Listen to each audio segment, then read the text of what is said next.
Hello, Dr. C here. You're looking at the place where it happens. This is where I've been grading your papers for the last four days.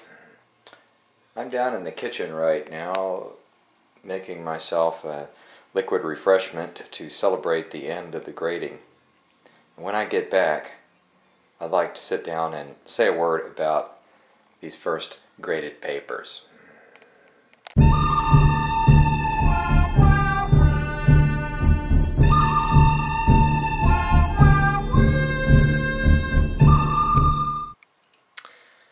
Well, tomorrow's the day when I hand back the first graded work in History 132.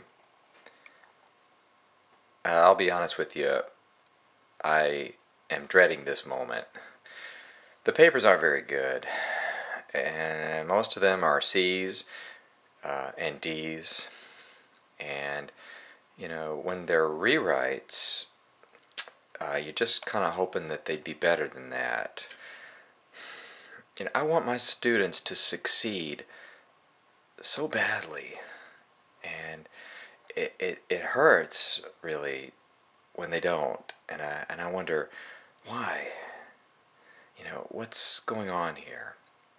Is it that my students underestimate how much time it takes to write well?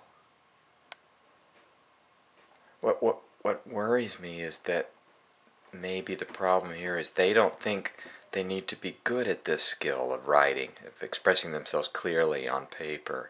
And so they're just kind of blowing the assignment off as being just some hoop they have to jump through on the way to fulfilling a required course. So here's what I did this weekend. I took some of the papers and I showed them to friends of mine who work out in the so-called real world. Two of them are in mid-level management at the John Deere Company. One works here in advancement for Augustana, and the fourth was an elementary school teacher. I showed them the paper, asked them what they thought of it, asked them what they thought my grade on the paper was. And I'm disappointed to tell you that of the four people I showed a paper to, only one agreed to be interviewed on camera because the others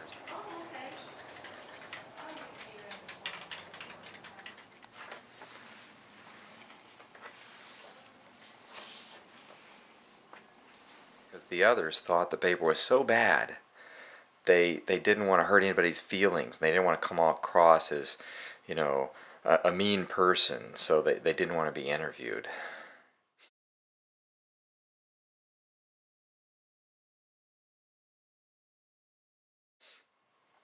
One of my friends at Deere said, well, in the business world we always like to start off with something positive. And I said, well, tell me something positive about this paper. And he paused for a moment and he said, well, it's really nice 12-point Times Roman font. If work of this quality came across your desk, what would your reaction to it be? Well, if it was in a job application, I couldn't hire them because they can't think clearly. They can't express their thoughts in a way that I can understand them. There'd be no point to hire them. And if they worked for you? I'd have to move them out.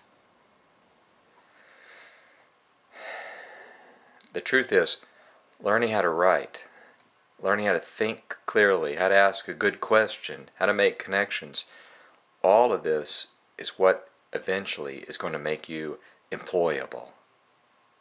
And so it has a direct and immediate connection to the lives that you face after college. And I just hope you get that.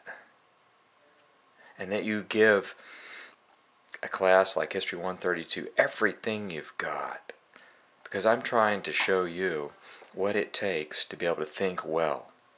And that is what is going to help you get ahead in life.